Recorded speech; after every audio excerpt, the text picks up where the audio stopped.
Hi, I'm Cyrus Cassells, and I'm going to be reading the title poem of my latest collection, which is called More Than Watchmen at Daybreak. It's a passage from a psalm in the Bible. More than watchmen at daybreak, my soul is longing for the Lord. It's a book of 12 poems that were written in Christ in the Desert Monastery, which is a Benedictine monastery in Abiquiu. And Abiquiu is mostly famous for being the home of Georgia O'Keeffe, but it's also the home of the monastery. I've known the prior for many years, almost 25 years, and he's always been a big supporter of my poetry. So he invited me to come to the monastery. At first I lived among the monks, and then gradually I was given two different hermitages. The second one was actually about a 15-minute walk away from the abbey, the rest of the monastery. So these poems were written there in the Chama Valley in the desert, and some of them address the natural beauty of the area, and some of them address the monk's life. And this is the final poem of the sequence, More Than Watchmen at Daybreak. The river's soft pistons, the river's black silk under shooting stars, the voluble ink and silver white sky looming above the stark monastery becomes the coppice elk's vast eternity, the duenna moon, all at once coquettish, brash as sin, blanches the river curve, the heron, the corral of fast asleep horses. August, the soul says. Yes, I was there. When raffish runaway flames claimed the orphanage, when rampant smoke drove the dying into the summer sea. Present when riled protesters cried, if they fire into the crowd, and then they fired into the crowd. When the aghast stranger, fingering a galling dungeon photo,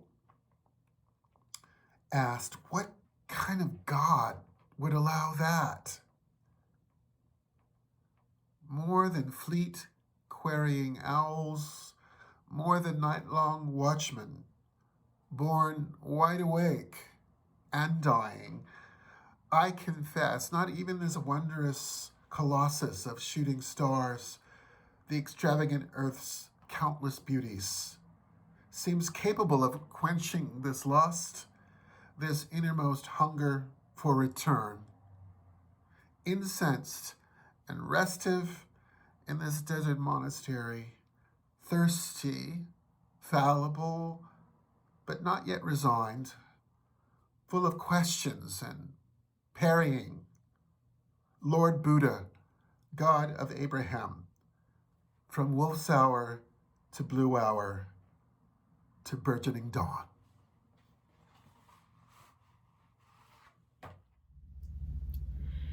Hi, my name is Victoria Chang, and I am a poet and writer, and I'm going to read 3 poems from my book Obit, which was published by Copper Canyon Press earlier this year. My mother passed away in 2015 of pulmonary fibrosis, and so I wrote these poems that look like obituaries, and everything sort of dies in this book. And I'll read 3 poems. Memory. Died August 3rd, 2015. The death was not sudden, but slowly over a decade. I wonder if, when people die, they hear a bell, or if they taste something sweet, or if they feel a knife cutting them in half, dragging through the flesh like sheet cake. The caretaker who witnessed my mother's death quit. She holds the memory and images, and now they are gone. For the rest of her life, the memories are hers. She said my mother couldn't breathe, then took her last breath 20 seconds later. The way I have imagined a kiss with many men I have never kissed. My memory of my mother's death can't be a memory, but is an imagination. Each time the wind blows, leaves unfurl a little differently.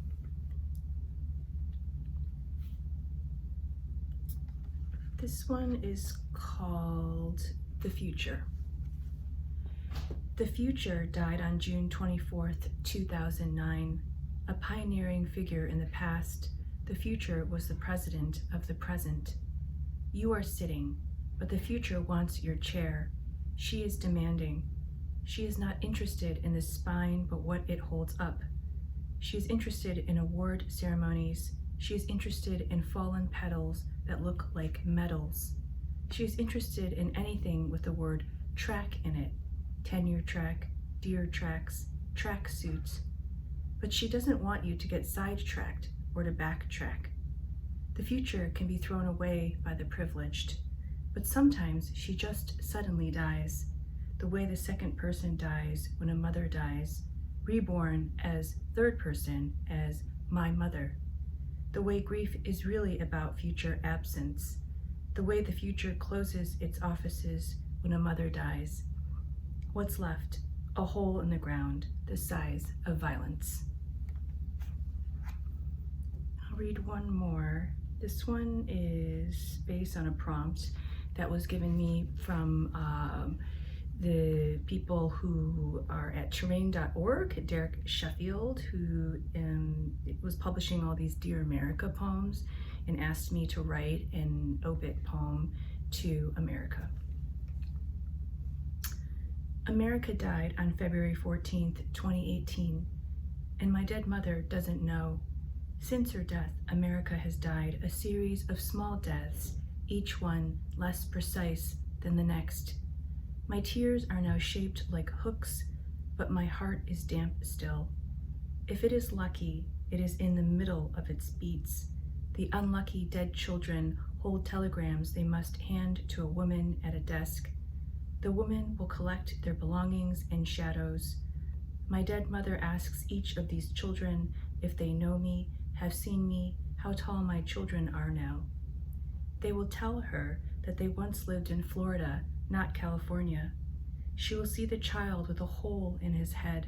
She will blow the dreams out of the hole like dust. I used to think death was a kind of anesthesia. Now I imagine long lines, my mother taking in all the children. I imagine her touching their hair, how she might tickle their knees to make them laugh. The dead hold the other half of our ticket. The dead are an image of wind. And when they comb their hair, our trees rustle. Thank you so much. Hi, my name's Cathy Colman, and I'm going to be reading to you from my third book called Time Crunch. The first poem was written before COVID, but it gives me this sort of disjointed feeling like the way we're living now. It's called Dream House. I go into the kitchen and lie down on the couch, throw hard-boiled eggs into the fireplace. What wall separates tossing from turning? Which room knows enough Chinese to make the rug lie down? This house has lost its memory. Every day when I wake up, it has forgotten where the piano goes. Just a minute ago, I was reading Bachelard on the discontinuity of time. It made sense then. Now I can't find scissors anywhere. I need them to cut my bangs over the computer. I open the freezer and find the TV. Of course, it's on C-SPAN. I'm starting to get angry. Someone said, defrost anger and you get grief. Or was that turkey and gravy? That person also folded the blanket down on my bed in the garage. Beech trees aren't supposed to grow in Southern California. 2 of them intertwine like vertebrates as they stand dying in my only bathroom. Their fatal leaves fall into the toilet. The crawl space where the praying mantises live is sometimes the attic. This house doesn't have an attic, so you can see my confusion. This house has forgotten more than I can remember, deep in the drawers, closets, dusty thin lips of old file folders. A chair I've rarely paid attention to finally turns its back on me. The oven, ditto. The second poem I'm going to read is a modern retelling of the Greek myth of Leda and the Swan, and it's called Leda Outside Bisbee, Arizona. Another unslept night. Outside the catclaw trees, knife grass drawn from Dr. Caligari's cabinet. I'm bleached by moonlight.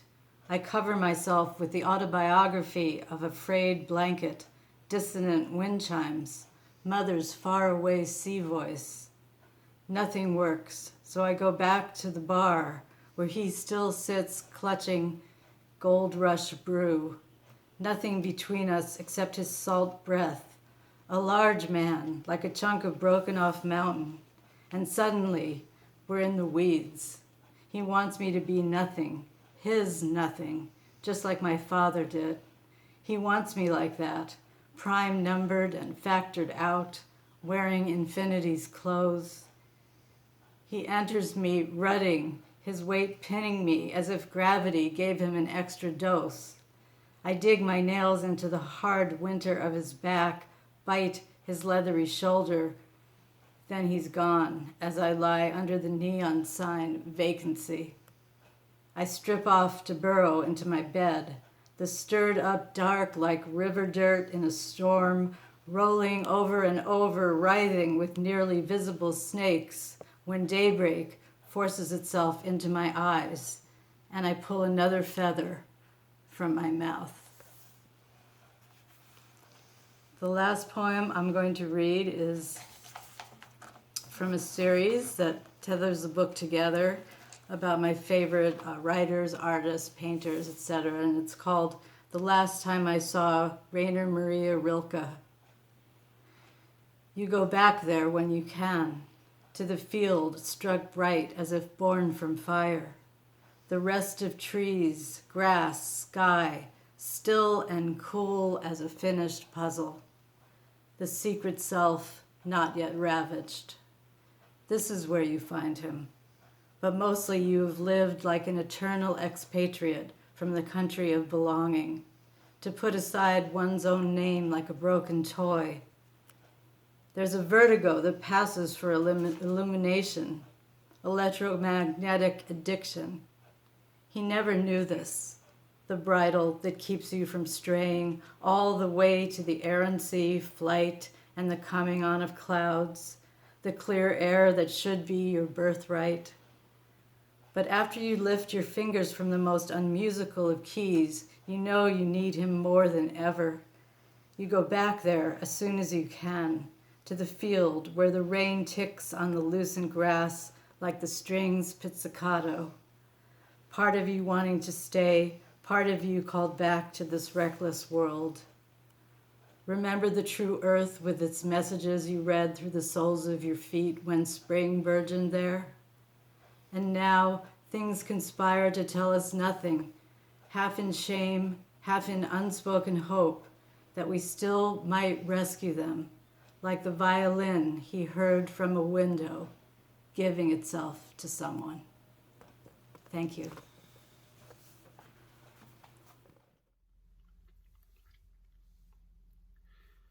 Hello, my name is John Murillo, and I'll be reading Dolores Maybe.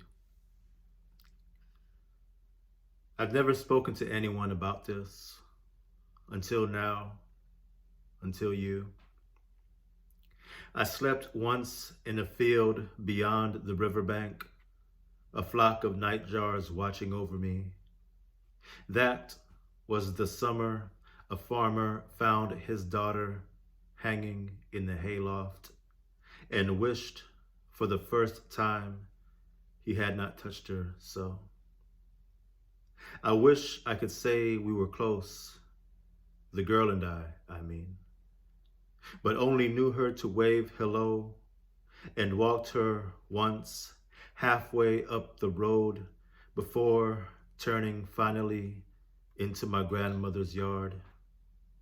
This was Ontario, California, 1983, which is to say there was no river, and I wouldn't know a nightjar if it bit me.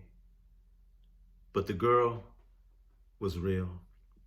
And the day they found her, that was real. And the dress she wore, same as on our walk. Periwinkle, she called it. I called it blue. Blue with bright yellow flowers all over. The dress and the flowers, they too were real. And on our walk, I remember we cut through the rail yard and came upon a dead coyote lying near the tracks. A frail and dusty heap of regret. He was companion to no one. Stone still, staring, our shadows stretched long and covering the animal. She told me something I want to say about loneliness. Something I've since forgotten, the way I've forgotten, though I can see her face as if she was standing right here, her very name. Let's call her Dolores, from dolor, Spanish for anguish. And whatever the sky, however lovely that afternoon, I remember mostly the wind, how a breeze unraveled what was left of a braid. And when I tried to brush from Dolores's brow a few loose strands, how she flinched, how she ran the rest of the way home, how I never saw her after that, except when they carried her from the barn, her periwinkle dress, her blue legs and arms, and the fields ablaze with daisies. I spent the rest of that summer in the rail yard with my dead coyote, watching trains loaded and leaving. All summer long, I'd pelt him with stones. All summer long, I'd use the stones to spell the girl's name. Dolores, maybe, in the dirt. All summer long, fire ants crawled over and between each letter, her name, now its own small town. A season of heat and heavy rains washed my coyote to nothing, only teeth and a few stubborn bones that refused finally to go down. Weeks into autumn, someone found the father hanged from the same groaning tie beams, the hayloft black with bottle flies. But that was 1983, Ontario, California, which is to say the bottle flies are dead, so too the ants, and neither field nor barn is where I left it. I've never spoken to anyone about this until now, until you. I gathered a handful of my coyote's bones, his teeth, and strung them all on fishing wire, a talisman to ward off anguish, a talisman I hold out to you now. Please come closer. Take this from my hand.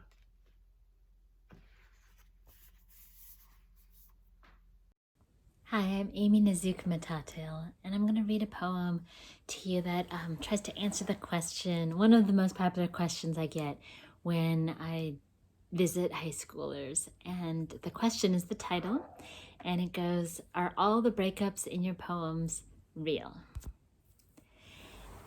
If by real you mean as real as a shark tooth stuck in your heel, the wetness of a finished lollipop stick, the surprise of a thumbtack in your purse, then yes, every last page is true, every nuance, bit and bite.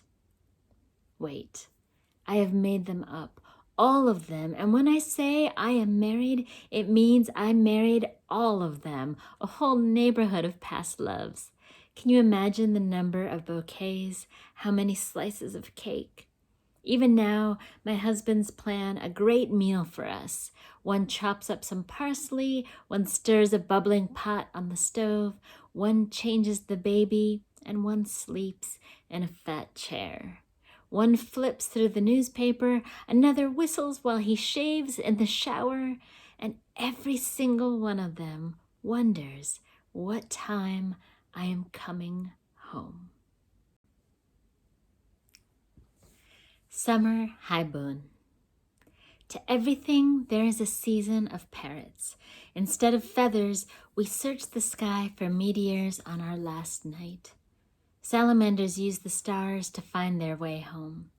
Who knew they could see that far, fix the tiny beads of their eyes on distant arrangements of lights, so as to return to wet and wild nests? Our heads tilt up, and we are careful to never look at each other.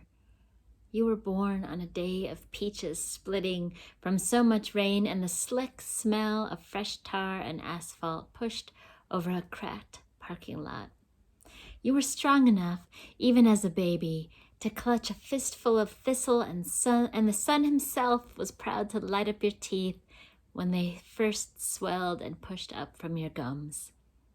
And this is how I will always remember you when we are covered up again by the pale mica flecks on your shoulders, some thrown there from your own smile, some from my teeth.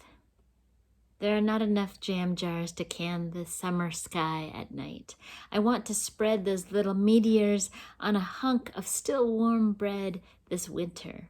Any trace left on the knife will make a kitchen sink like that evening air, the cool night before star showers, so sticky, so warm, so full of light.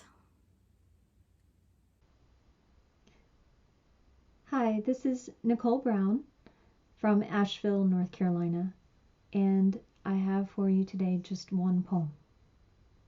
It's called Wild Thing. What I knew then was plastic packages of ramen. Instant. 4 for $1. Because with 4 eggs to match, I'd have myself 4 dinners, provided I could keep the gas on for the month and get that old stove lit with a match. I also knew what went at the store for $1. Pinto beans and sliced white, popcorn, carrots, peas, even juice, long as it was orange concentrated and frozen in a can. But what I didn't yet know was how that word, buck, got started. Back with my daddy's daddy's daddy, and on back down the line. Back when for their roomy knees men used panther oil, brought all the way up from Florida, when panthers still lived down there. Back when men without a dime to their name could pay land taxes in skins and piled as many kills they could on a wagon headed downtown to sell deer for just that. For $1, $1 a pop. No, what I knew then were bucks in my tip jar. How never to start the night empty, but to always put in a few of my own. Otherwise, not a soul would think me worth $1 and would trash the whole shift with the rattle of pocket change. And though I couldn't have said when deer season hit, no one had to tell me about the weather it brought. How cardboard crammed between wind-rattled panes helped, but barely enough. How under every cover I owned, I'd sleep until the floor stung my feet awake with cold. Once I got up and turned over my car, I might just make it to work on time, but not until I got stuck at a red light with a man who split his 2 fingers apart to make a V for the snake flick of his fat tongue, which meant something about a good time, before he gunned his truck and gave me the full view of what his flatbed towed. A white-tailed doe, one eye open, but somehow more milk or smoke or dirty dishwater than I, her tongue off its hinge, flopping obscene with every bump down that road. On my popping speakers, a new version of that same old song. Now you don't need that money when you look like that, do you, honey? And it was then I knew the bullshit made up for the endless litany to hit these woods.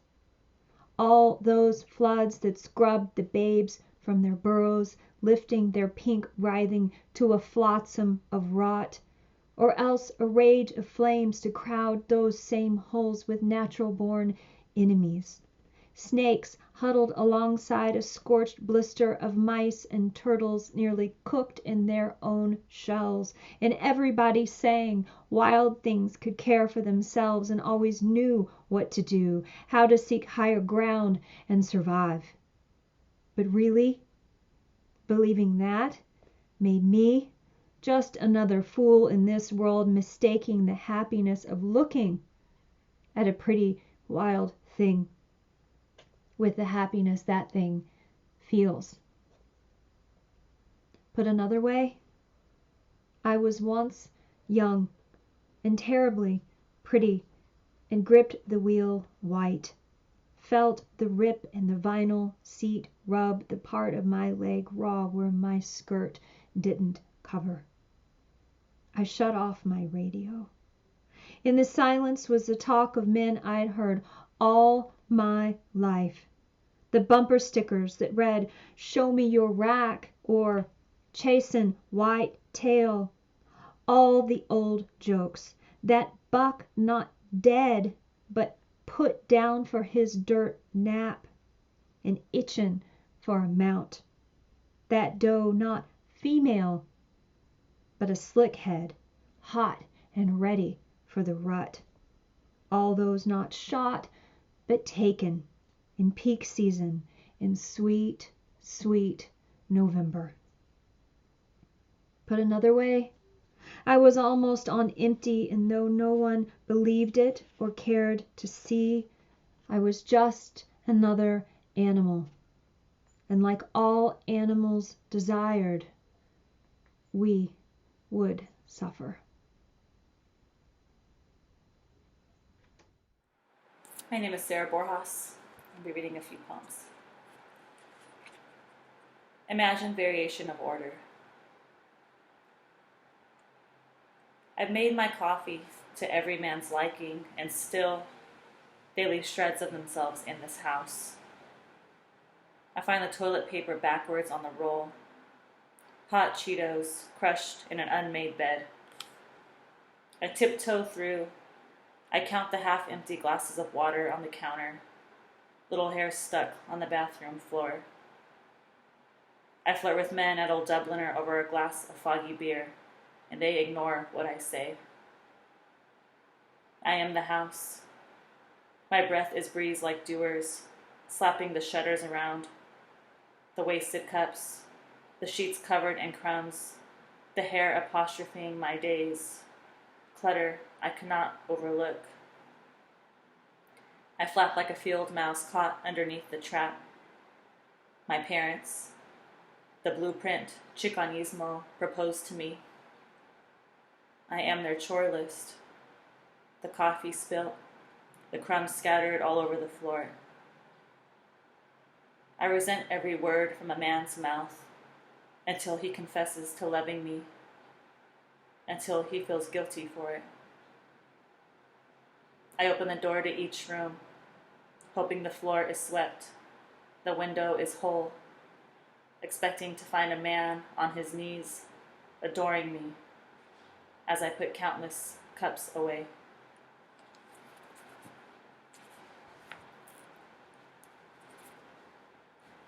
I see my rapist's daughter. What I remember is the way he turned off the light. Even now, I am grateful I didn't have to watch him walk out. I can't tell if the tenderness with which I see his daughter and adore her is a projection of myself. The poofy bangs, the purple barrettes my mother decorated my long hair with, they wore me. In my stiff denim skirt, I just wanted to run like my brother in his cargo shorts. I wonder if she fits, this girl. If I can stack her wardrobe inside my knowledge of systems and my latest urge to be close with a man. I'd forgive the pink vortex clamping my thighs. I've treated it like a sentence. She smiles for her father, my rapist, my prime number in sex, man who has not yet left her and forgotten to take her with him. I try not to hate that girl, although her red Doris shirt and socks ruffle remind me why I'm here. The hem of her skirt and tiny teeth are the center of this memory. On a twin-size bed, my knees split like dead crickets, my scream devoured by my own groveling tongue. A man, always in me.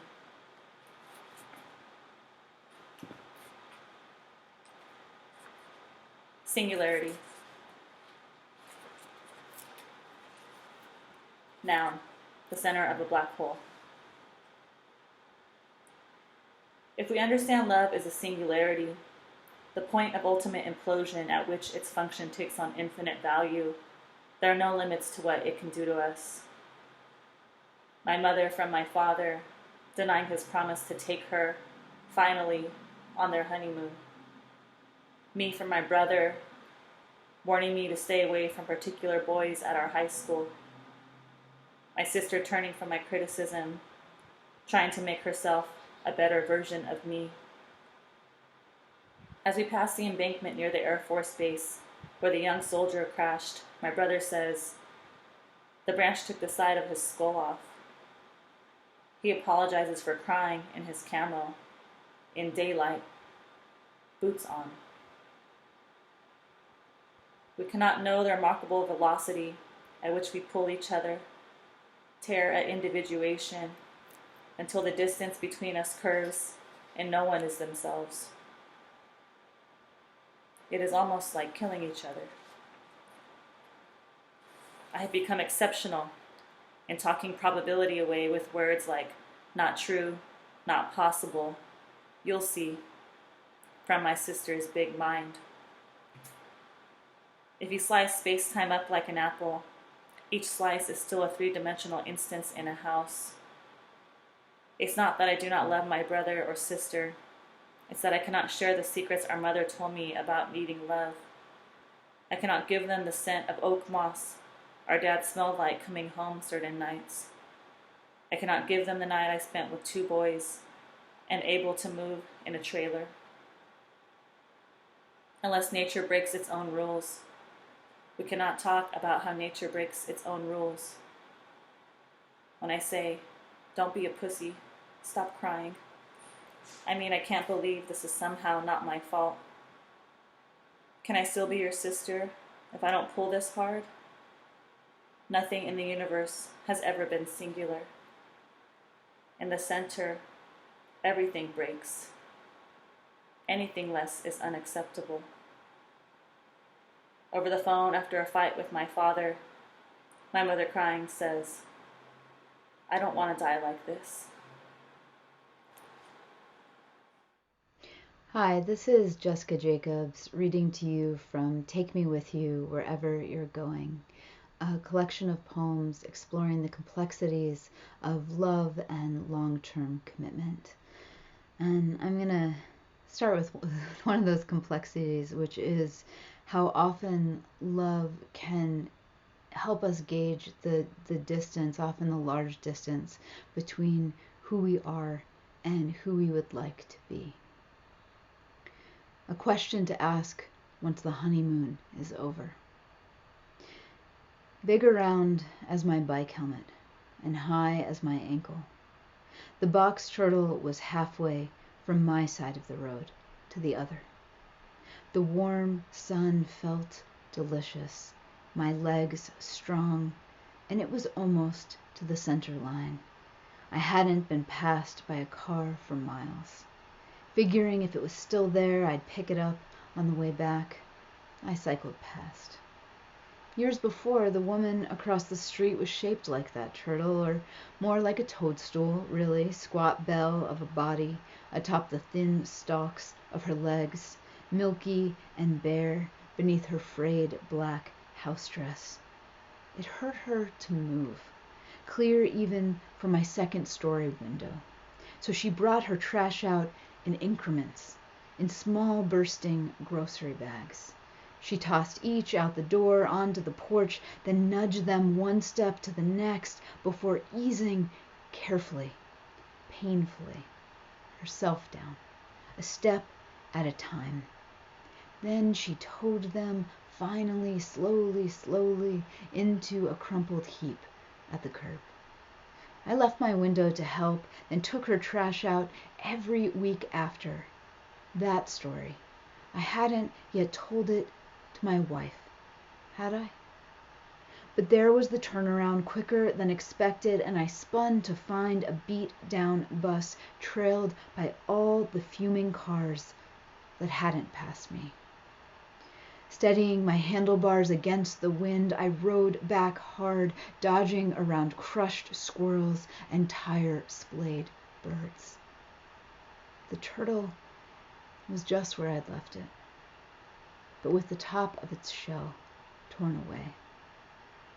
The dead turtle a raw red bowl, its blood slashing the twinned yellow lines into an unequal sign, as in A is unequal to B, as in thinking about doing the right thing is not the same as doing it. As in how many times did I watch that old woman shuffle bags down the stairs?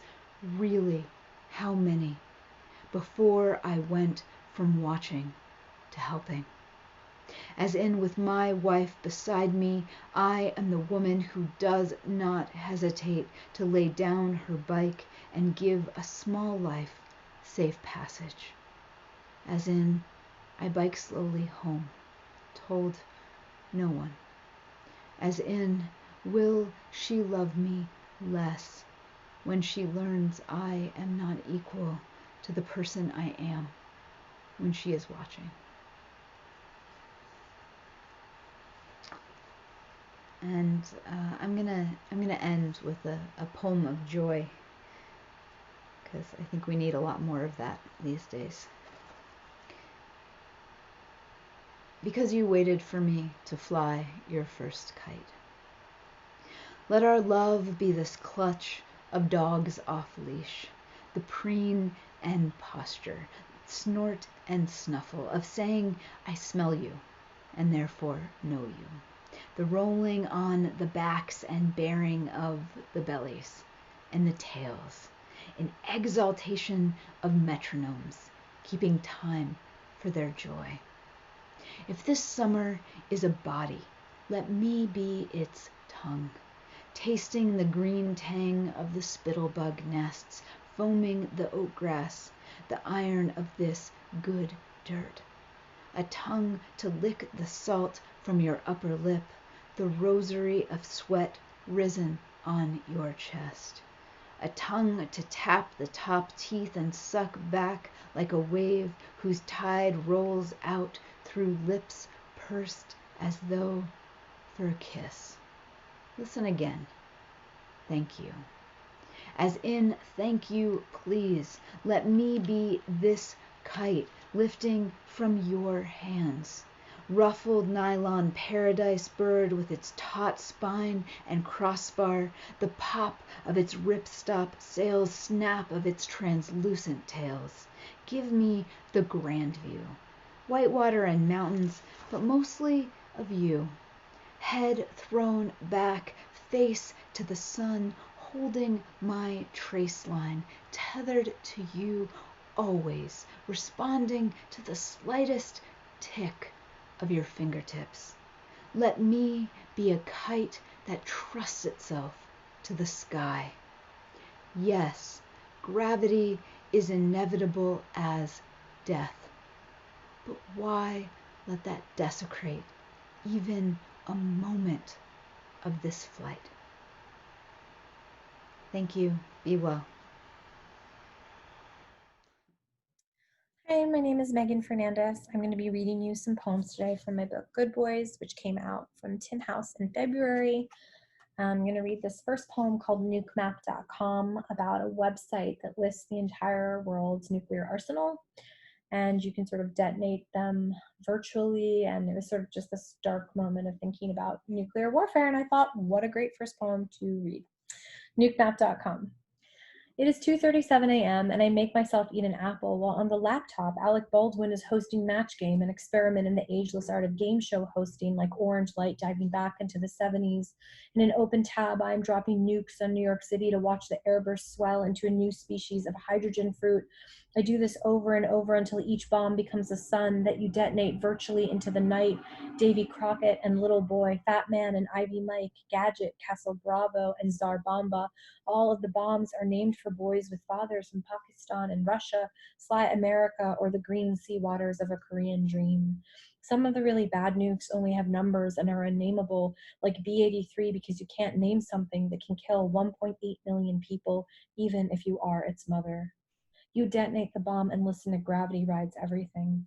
You detonate the bomb and still think the 90s will save you. You tell your roommate that if the bomb goes off above 39th, you might both survive. New York City is the default target on nukemap.com. This is so unquestioned that you clutch your O'Hara and handwrite David Trinidad a letter in Chicago to tell him about nuke anxiety. He doesn't even know you well, but he was once nice in the lobby of the Marlton on 8th Street when you recited Creeley and talked for 3 hours, and lately you only want to be around people over 60. You still expect them to save you. You still believe in elders. You can get the second season of Match Game on abc.com for free. You can watch all your favorite comedians from 1992 come to life, resurrected like clay prophets, saying you can live in the television where nothing will incinerate you. You are back in Seinfeld's apartment, and all that matters is that Jerry doesn't want to date someone with man hands. All our futures are like time beating backwards into sitcoms with the laugh tracks of the dead, and the apple in your mouth is now an organism you slew in your throat, and each of your sons, Davy and Mike and Bravo and Fat Man, are standing on top of a heap of nuclear soil that was once a very specific girl, let's call her Anna, and they are asking you to forgive them like any mother would.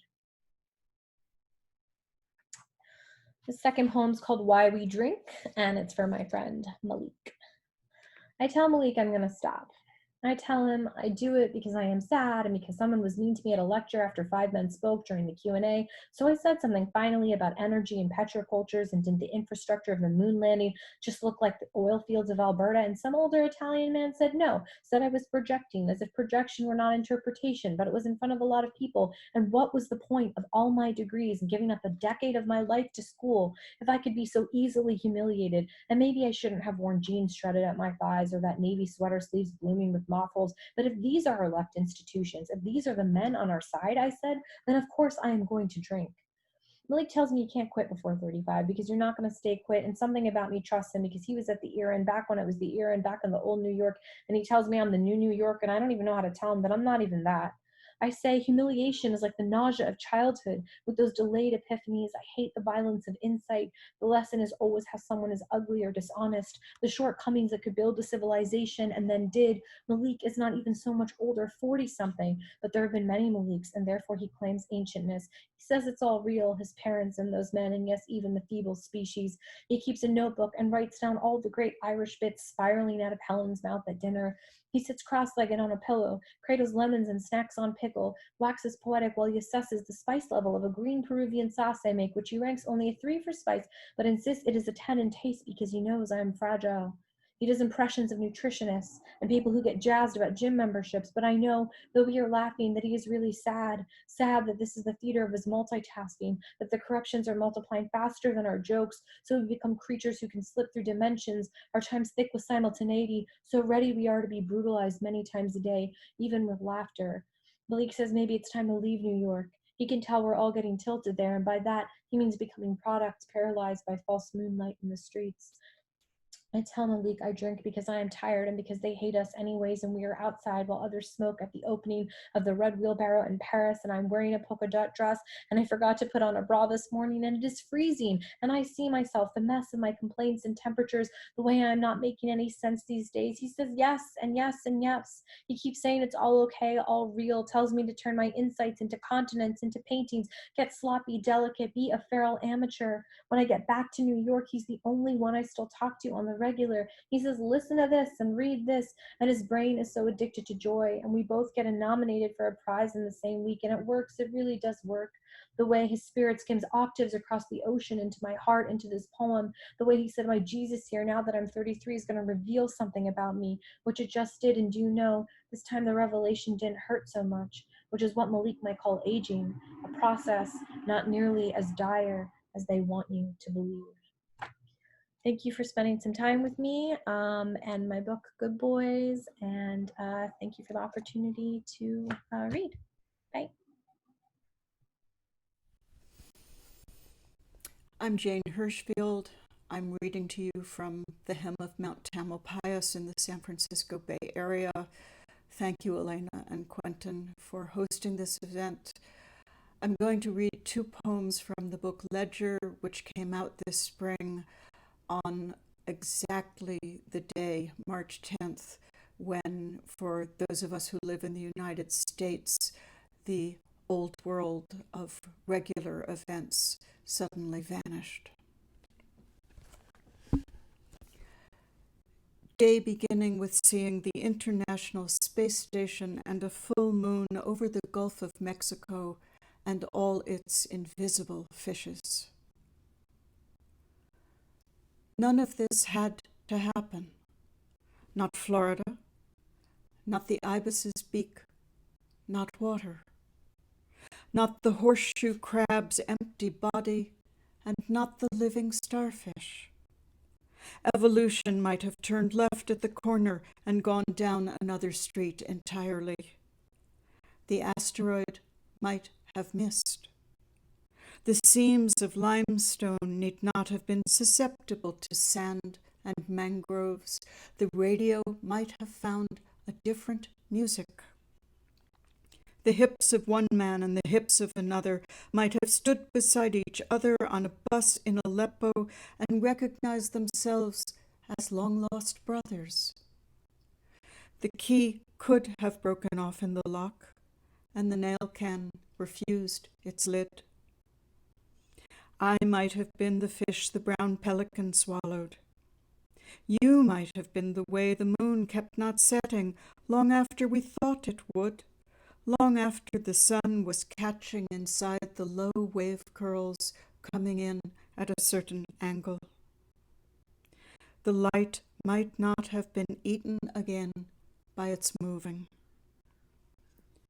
If the unbearable were not weightless, we might yet buckle under the grief of what hasn't changed yet. Across the world, a man pulls a woman from the water from which the leapt from overfilled boat has entirely vanished. From the water pulls one child, another. Both are living, and both will continue to live. This did not have to happen. No part of this had to happen.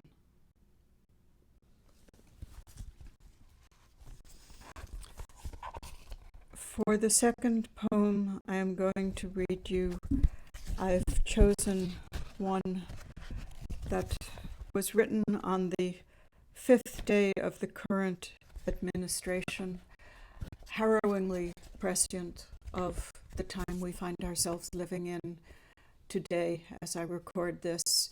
That was the day that the White House took down from its website all information about climate change, and also the day that all scientists who were funded by the government were told that they could not speak of their research without prior political authorization. On the 5th day. On the 5th day, the scientists who studied the rivers were forbidden to speak or to study the rivers. The scientists who studied the air were told not to speak of the air, and the ones who worked for the farmers were silenced, and the ones who worked for the bees. Someone from deep in the Badlands began posting facts. The facts were told not to speak and were taken away. The facts, surprised to be taken, were silent. Now it was only the rivers that spoke of the rivers, and only the wind that spoke of its bees, while the unpausing, factual buds of the fruit trees continued to move toward their fruit. The silence spoke loudly of silence, and the rivers kept speaking of rivers, of boulders and air. Bound to gravity, earless and tongueless, the untested rivers kept speaking. Bus drivers, shelf stockers, code writers, machinists, accountants, cellists kept speaking. They spoke the fifth day of silence.